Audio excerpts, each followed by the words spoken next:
Әмә, bu сүзләрне ишеткәч күпләрегез сискәнеп куйгандыр. Кайберәүләрегезнең кастәннәре дә чыккандыр. Еш кына Аллаһ сакласын дип әйтеп куючылар да шактый.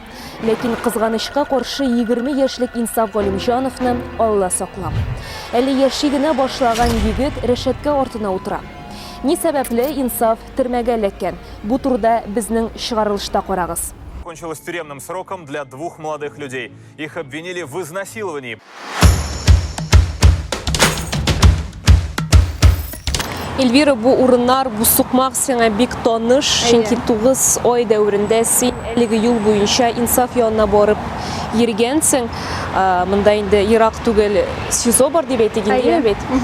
Нәрсә өчен утырттылар? Статья эшләү дим инде. 131 статья һәм 132 статья буенча гаепләделәр. Несправедливо утырттылар 5 ел ярымга Инсафны һәм Инсафның дустын булып чыга инде. Бу групповое изнасилование дип атала инде русча әйткәндә, гаепләп несправедливо утырттылар. Әйдә менә шул 2019 елга кире әйләнеп кайтып. Аңлавымча бу февраль айы. Нәрсә булды? 7 февраль көнне Инсаф гадәттәгечә минем яңа килде. Ул көндә минем яңа килә, чөнки мин торган җирдән ерак түгел генә эшли торган. Бу свидание инде сезнең. Свидание инде үзенчә әйткәндә. Килде, машинада утырайык, шунда аның шалтыратты дусты, Ислам исемле дусты бар инде, хәзер менә бергә утыралар. Киләле, машина белән булыш, мине кабызып җибәрергә кирәк. Кыш вакыты бит инде. Прикурить дип атала инде безнеңчә. Вот, ул әйтә, мин ди кыз белән утырам ди, килә алмыйм, братан, извини. Мен әйтәм, ну, моторым ничек инде, син әйтәм, бармыйсың, булышмыйсың. Син әйтәм, бар, съезди, помоги. Мин әйтәм, все равно һәм молодежка карага кирип китәм СТСтан. Син әйтәм, бар дим. Үземнең куллар белән аны шунда җибәрдем булып чыга инде. Инсаф шунда барып, машинасы белән машинасы кабыз алмаганнар дип аңладым. Ул исламда шунтынны йоклый каласы, иртә белән исламны эшкә илтеп, үзе дә шуннан эшкә китергә тиеш иде. Төгәл 2 ел элек син үз блогыңны башлап җибәрдең һәм инде миңа калса син беренче чиратта Гүзәл Хөснетдинова, женщина огоньга рәхмәтледер. Әйдә менә проект турында сөйләшәбез. Ничек син әлеге проектта катнашырга булдың? 2 ел элек как раз Гүзәл Хөснетдинова 5-нче сезонга старт объявлять итте инде. И мин шунда катнашырга булдым. Мин как раз ул вакытта Озонда эшлидер идем. 2 айдан Озоннан киттем дә шул проектта катнаштым. Вот. Эшләргә кирәк әлеге проектта катнашыр өчен. Гүзәл безгә заданиялар бирә. Ул проект 1 ай буе бара. Төрледән-төрле задание. Мәсәлән, біз Байкалга эштек, Конькида шуып, танец биергә Байкалга хәтле эштек. Казан шәһәре буйлап башка итек куеп, грим ясап йөрдек инде. Әнә Байкалга килгәндә сез үз акчагызга бардыгызмы? Үз акчабызга.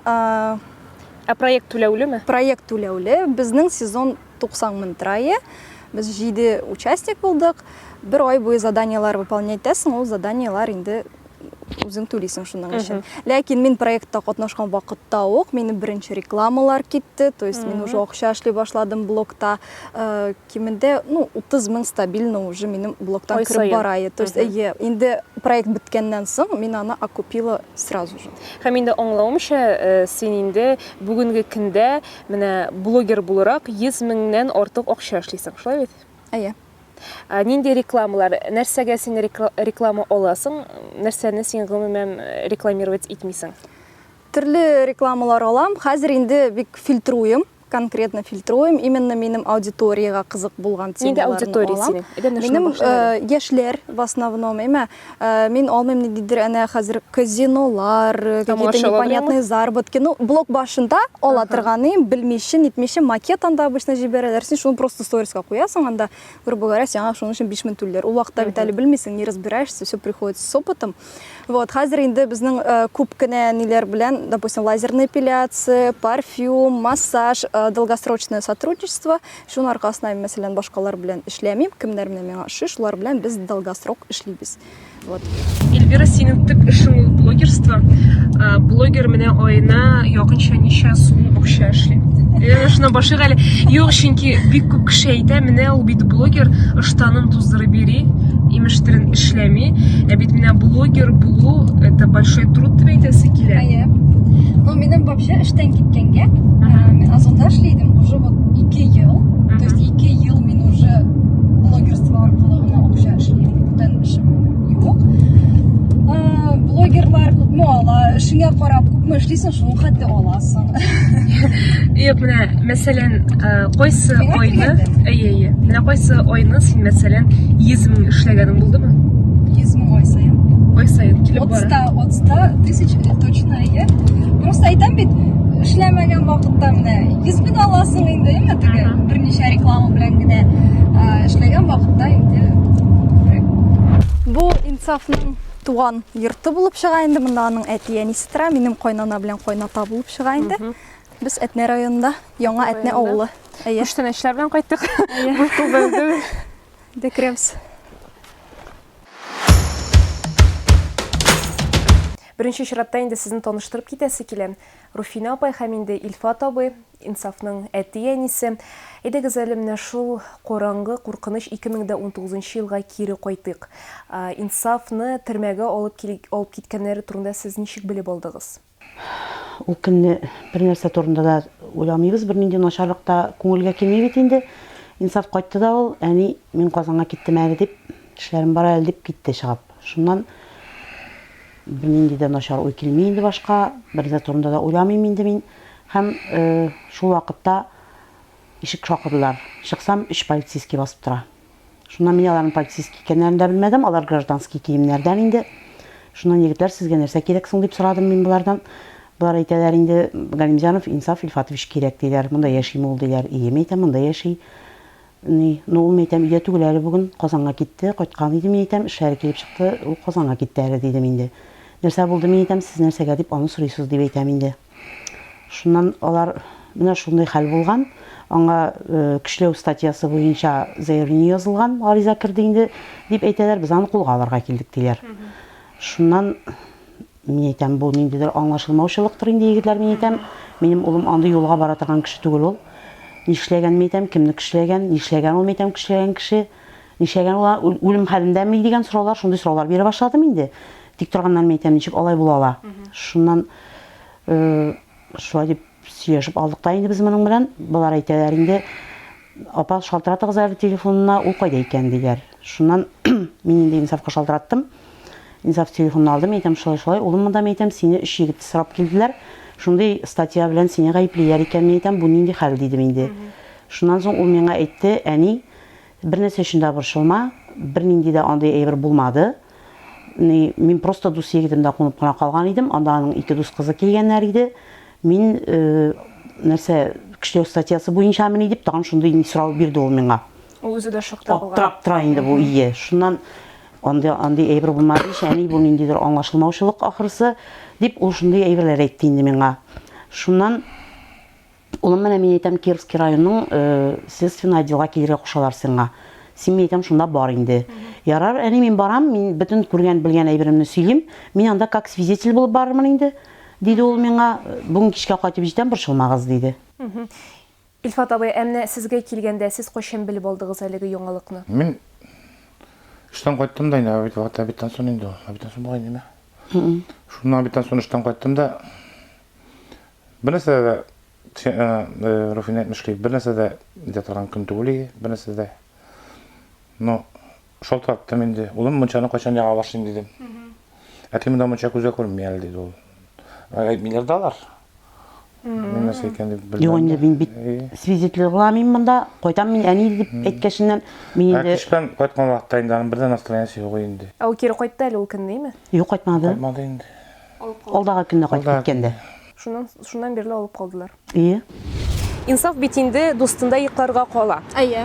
Менә ул кичне нәрсә булган? Шул кичне Исламның сөйләшеп йөргән кызы, менә как раз таки заявление язган кыз, апасы белән бергә Исламга кунакка килә.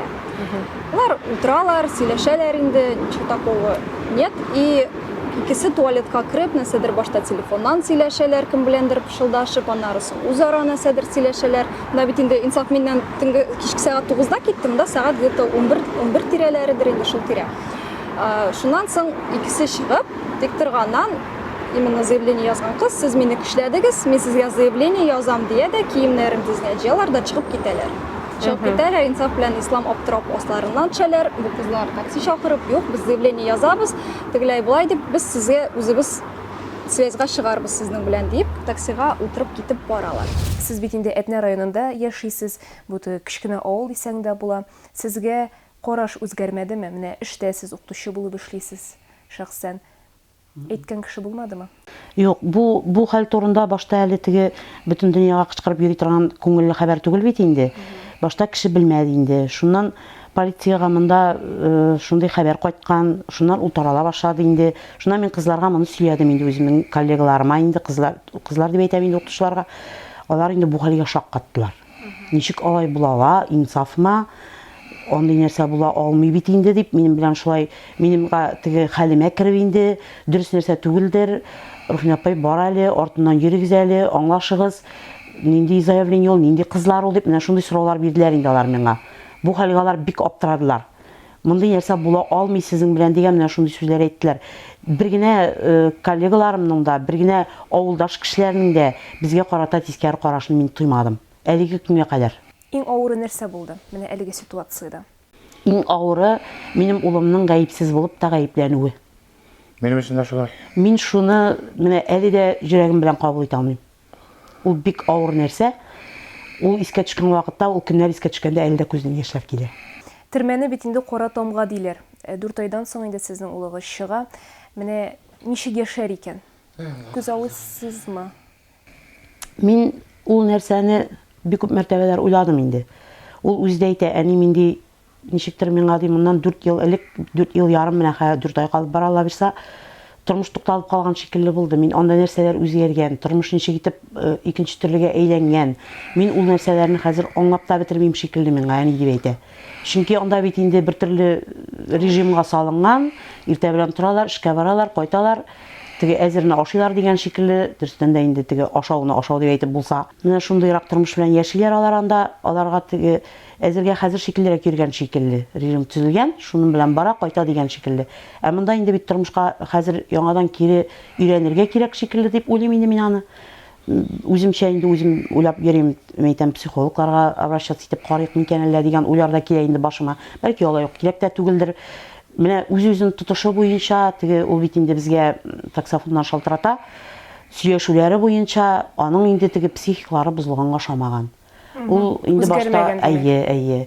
Баштарак инде ул бик дөрестән дә переживать итте, бик борчылды бу хәлгә. Ул бит инде нәселдә булмаган хәл. Менә Илфат абыйның ягыннан да, безнең яктан да бөтенләй дә безнең нәселебездә төрмәдә утырган кеше булмаган. Безнең закон белән бер кайчанда очрашканыбыз булмаган икән моңарчы. Без аның нәрсә икәнен дә белмәгәнбез. Һәм инде нәрсә дип уйлыйм, ул аның өчен бик зур борчу булды инде, дөрестән дә бик борчылды. Җылады инде ул аңа, егет кеше була торып ялаганын күрдем мин аның. Һәм нәрсә дип уйлыйм, кайткач та инде теге бераз, конечно, авыррак булыр. Ну, ул тормышка әйбәт итеп кирип китәр дип уйлыйм мин аны. Ул бит инде тормышта югалып кала торган егет түгел.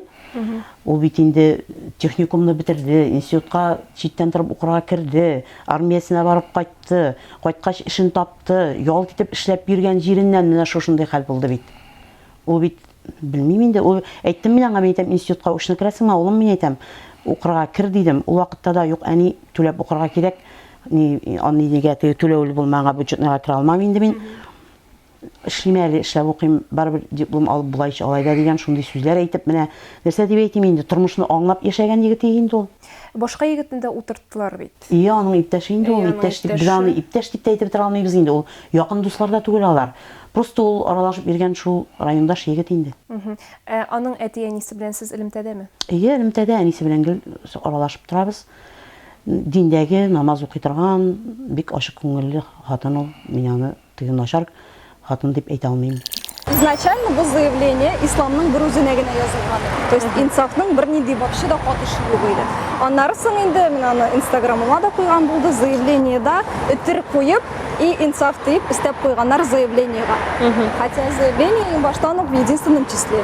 Меня изнасиловал знакомый по имени Ислам, запятая, и инсаф дип башка ручка белән истәп куйганнар. Ник истәгәннәр? Чөнки инсафны бу эшкә сказать будем. Тартыр өчен. Юк, алай түгел. Инсафка заявление язмаган булса, инсаф бу эштә свидетель буларак барыр. Свидетель буларак барып, исламның гаепсезлеген әйтер иде. Эш развалилось бу. Бу инсафның тибирте. Һәм инде без инсаф турында бик күп бүген сөйләштек.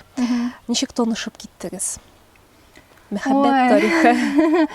2015 елда таныштык без. Апрель айында. Банально, у меня ВКонтакте язды, сен белән танышсаң буламы? Ну попробуй. Шуннан соң бер атнадан без аның белән беренче тапкыр күрештек. Әтнәдә минем авылда инде. Шунда ук беренче тапкыр ул мине үпте. Сразу беренче очрашуда. Шуннан бер-ике атнадан уже йөреп киттек. Вот, сразу аңарсың минем әтияни каршы безнең йөрүгә, чөнки миңа 14 яшь, аңа 17. Шуннан әнигә инде авылда бит инде гайбәт тиз тарала. Имеш Эльвира 21 яшьлек бер егет белән йөри икән. Аңа 14 генә бит әле. Бу егеткә 21 дип гайбәт чыкты, дөрес түгел инде. Әни миңа әйтә, син ул 21 яшьлек малайың белән йөрмә, всё, говорит, перестань общаться ди. Мен әйтәм, мен бер генә сүз әйтеп калдым. Аңа 17. Всё, шуның белән бетте. Шуннан соң кошалтыратам, әйтәм, всё, давай, без больше йөрмибез, минем әтиәнем әйтәм против. Тегеләй ул мен әйтәм, турым, мен не могу, әйдә ди, качып кына йөрибез синең белән Таня ди. И вот шулай бер ел тирәсе мин әниләргә әйтмичә йөрдем. Ну, алар инде бер догадывались, мен думаю, ул килә торганы миңа шишмәгә төшә, капка төбенә килми, шишмәгә төшеп мин шунда көтеп утыра. Мин шишмәгә төшәм дә кызлар белән, аңа утырып китәм. Кызлар китә дальше, шуның аның белән бер сәгать йөрибез дә, аннан кире кайтып кызлар белән өйгә кайтып китәм. Шулай бер ел тирәсе йөрдек. Өстәлдә хатлар ята. Әйе. Бу бик күңелгә тиерлек хатлардыр, име? Көтеп алынган, зарыгып көтеп алынган инсаф кайчан язды әлеге хатларны? СИЗОда отырган вакытта, да менә еллары да бар аның. 2019 елдан инде. Нәрсә дип язадыр? Февраль айында. Бу вообще бер өлеше генә хатларның. Алар миндә бик күп, без башта электронно языша, аннан соң инде менә мондый хатларга күчтек. Бу минем өчен бик зур хатирә. Төрле яза, бик күп яза. Мәсәлән, менә бер-икесен генә укып китик. Матурым, вот уже ночь, время 00:30 где-то. Смотрели фильм по СТС «Три свадьбы». Помнишь, мы ходили с тобой в кинотеатр? Матурым, у меня онлайн. Меня могут увезти в Чистополь, деген, поэтому будь готова ко всему. Я тебя очень сильно люблю, родная моя, ты такая хорошая, у меня такая красивая, деген. Матурым, я хочу жениться на тебе и создать с тобой хорошую, крепкую семью. Хочу просто с тобой начать жить вместе, потом купить үзебезнекен машину, квартиру, да, работу найти. Шундай рак инде, кимдә нишәгәнең, нәрсә ошаган. Бу планнар инде. Әйе.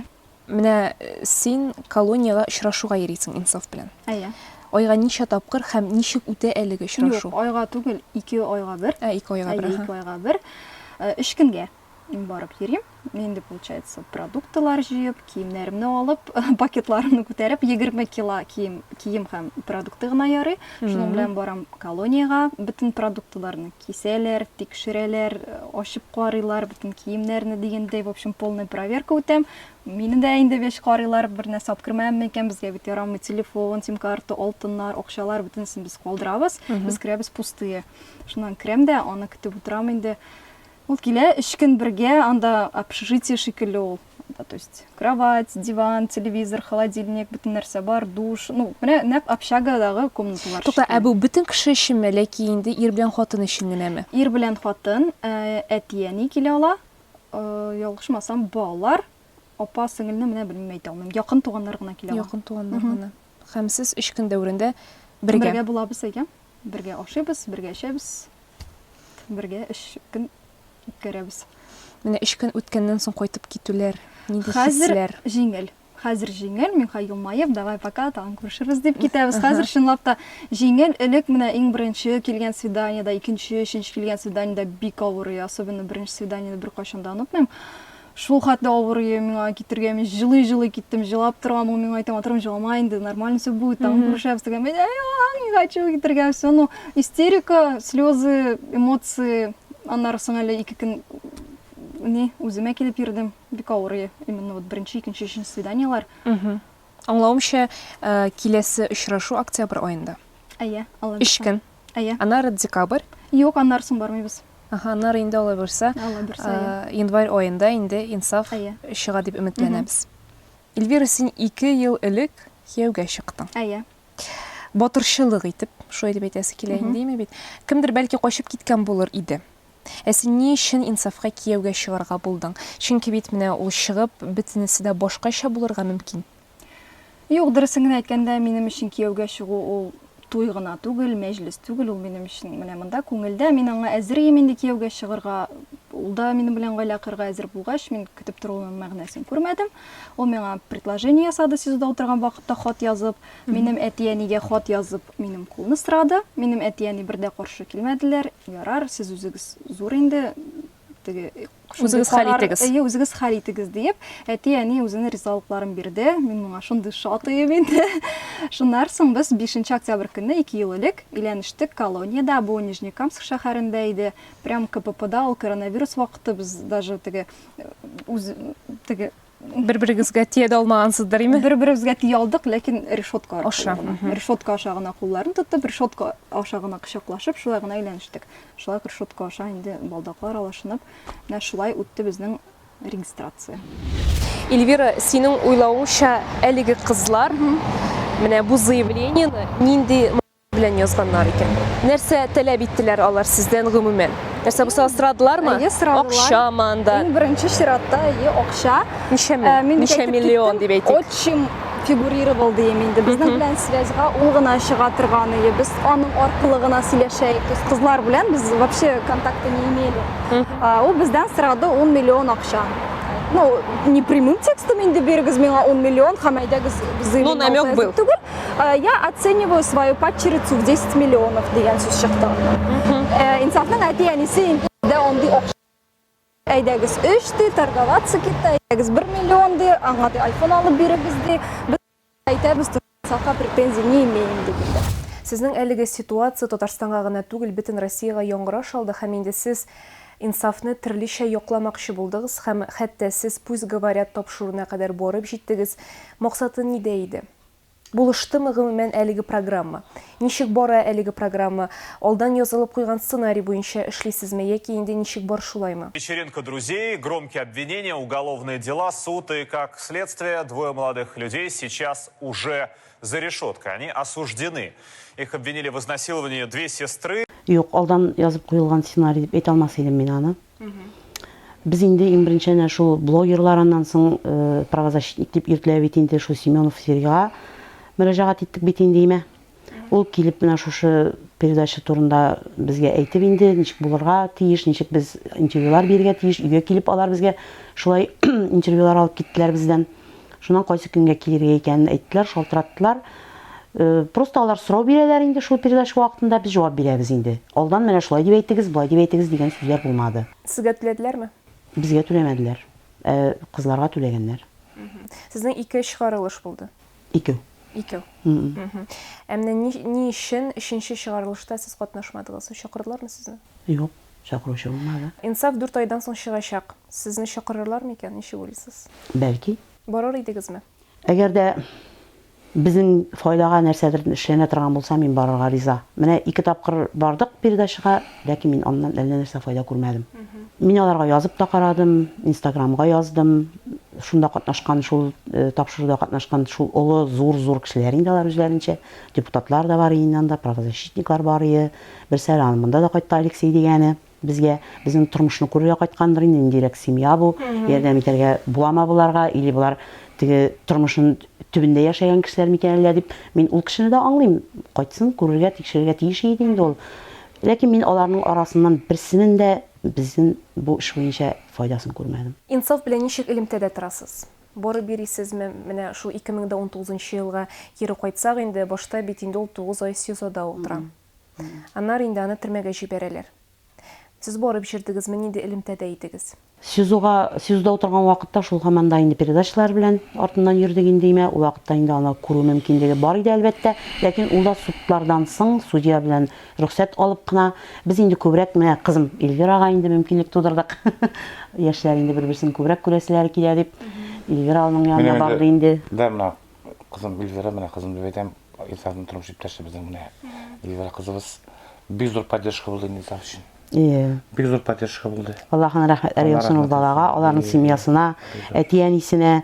Алар да менә передачалар ташыдылар инде минем улыма. Анда инде теге барыбер өйдәге тәмле әйберләр ашау юк бит инде. Ашау инде анда теге бер төрлерәк. Ну ашыйсы килә бит инде, яшисе килә, ашыйсы килә дигәндәй шундый нәрсәләр. Шуннан алар инде шул таксофоннан хәбәргә чыгалар инде безнең белән. Әлдә шулай таксофоннан хәбәрләшеп торабыз. Шул таксофон аша, телефон аша шулай хәбәрләшеп торабыз инде. Әлдә менә шул яшәр бер-берсен күрсеннәр, тилмерешмәсеннәр инде дип. Илбирага рөхсәт биреп, очрашуга да алар балалар инде. Аннан күп вакыт бит инде очрашып та булмады, әнә шул ковидлар белән инде авырту вакытлары, шуның белән без инде очрашуга күп вакыт бара алмадык. Руфина апай, безне шактый тамашачылар карый. Һәм инде бу чыннан да бала хәсрәте шулай бит. Әле кайчан гына тәүге адымнарын ясаган, әтием, әнием дип дәшкән балагыз сезнең кызганычка каршы төрмәгә эләгәйме бит. Менә шундыйлар миңа калса бик күптер. Менә аларга сез нинди файдалы киңәшләр бирер идегез? Ничек бирешмәскә гомумән? Кызганычка каршы мондый хәлләрне әле тегендә, әле монда ишетеп торабыз шул. Бер гаепсезгә утыручылар да күп, бәлки гаеплеләр дә күптер. Дөрестән дә начар уй белән ташланып кешеләгән шундый кешеләр бардыр. Үтелгән кешеләрне дә ишетеп торабыз. Менә ничек бирешмәскә?